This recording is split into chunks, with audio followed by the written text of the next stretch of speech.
Hello, thank you for being here. I'm Julia Hankins and I work with kids yoga teachers to help them create a sustainable business that's aligned with their values. And I deliver trainings and workshops, resources, and mentoring for other kids yoga teachers. I'm also the founder of Wellbeing Adventurers and I deliver lots of wellbeing workshops and trainings in schools. So, today I'd like to talk a lot about the energy of the end of termness because in England, where I am, where I live, we are at the end of our school term now. Some schools have already woken up, and some schools are going to be breaking up this week. So, maybe even next week as well, depending on where you are in the UK. But I wanted to talk a little bit about the energy that happens at the end of term because I know from my own classes in schools and my own children that the energy it can be a bit crazy this time of year. And so you may notice in your classes that children can be either really tired or really like excitable, bouncing off the walls. The emotions can be up and then down. It can be a lot to deal with. And it can be really exhausting. But sometimes the children are really tired and sometimes they're really emotional and, it's a lot this time of year. And so I just wanted to give you like three little tips to support you at this time. So, firstly, have compassion for yourself, for the kids, for the staff who are around you, because this time of year is a lot. Like if you work with children, they're going through a lot. The ones that are in school at the moment, they're at that weird phase where they know that they're almost at the end of the year, they're almost at the end of time with the teachers that they have, and next term things will be different. So they're kind of like in this liminal phase of it being like, oh, I'm not quite this age, but I'm not also not this. So if they're moving up into, say, for example, year six from year five, they'll know that they're almost year six, but they're not quite year six. They're almost the top of the school, but not quite.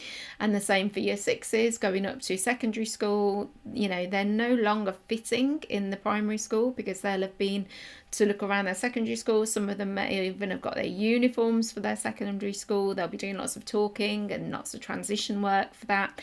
But then they're not there yet. And children further down the school too will be feeling like, oh, not quite in, I know that teacher's going to be my teacher next year, but they're not right now. And there's a lot of change that's happening within schools too. And so even if you don't teach in schools, if you teach community classes, this will still impact your classes because the children will be experiencing this within their school day. So things like displays on the walls will be coming down, books and things will be being moved from classroom to classroom. Because teachers will be changing rooms, they'll be talking, the teachers will be having their meetings to discuss the children that are going to be in their classes next year. There's lots of transition meetings happening, there's lots of parents stuff going on, there's lots of end of year productions, end of year assemblies, reward assemblies, all of those kind of things.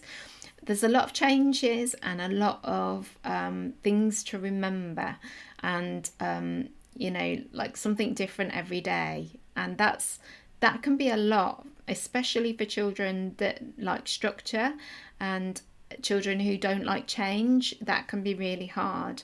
And for children who are just a little bit uncertain of like what the future brings, it can be a really emotional time for them, and really exhausting for the staff because it's the end of a term and there's lots to remember and there's lots to think about and lots to organise before the end of the year.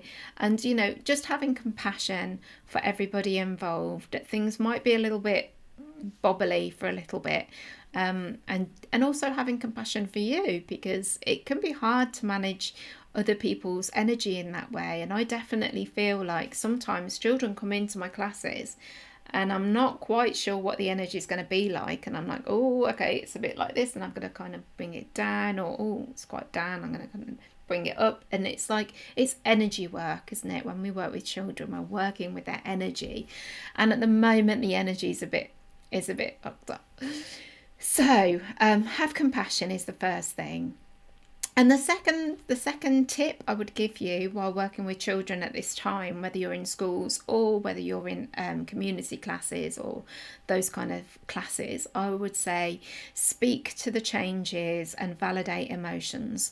So giving voice, allowing children to talk about the changes that are happening and letting them talk about them and letting them talk about their emotions around them, and like just allowing space for those feelings and validating those feelings and talking about, well, yeah, it can feel unsettling when we don't know what to expect, and it can feel we can feel nervous, or we can feel excited, or we might feel worried, or we might feel anxious, or we might feel really happy that it's the holidays, or we might feel frustrated because we didn't get the teacher for next year that we thought we would, or all of those things. Just allowing children to voice their emotions and validating those emotions too, giving space for that. I don't think you need like a whole class just talking, but I do think it's important to acknowledge what they're going through and acknowledge those changes rather than just ignoring it. I think it's really powerful.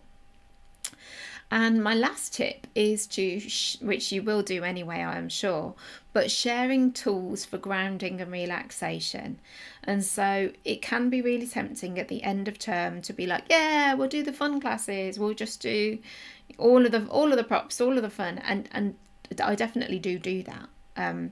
But I also create space for longer relaxations at this time of year too.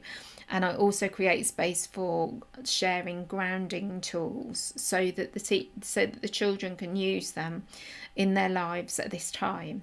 So sharing tips that can help them cool down, sharing tips to help them control their nervous system, sharing like poses, movements, breathing that helps to ground them, and then encouraging them to use it in their home life too, because they're going to need them over summer.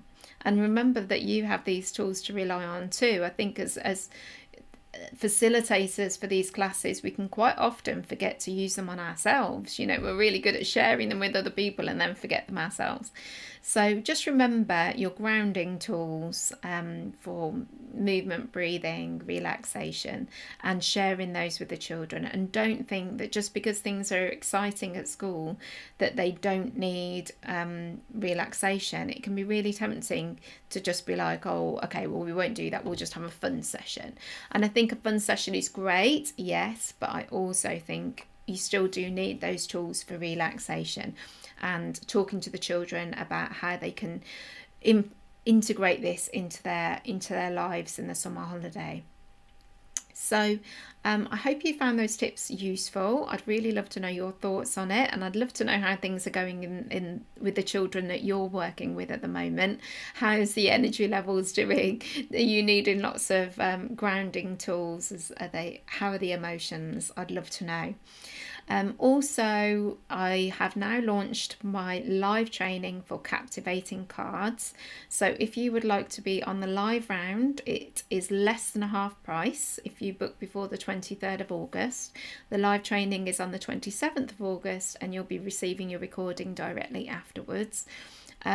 This training is going to be converted into an e-course, and so what that means is the people who come live get to shape it.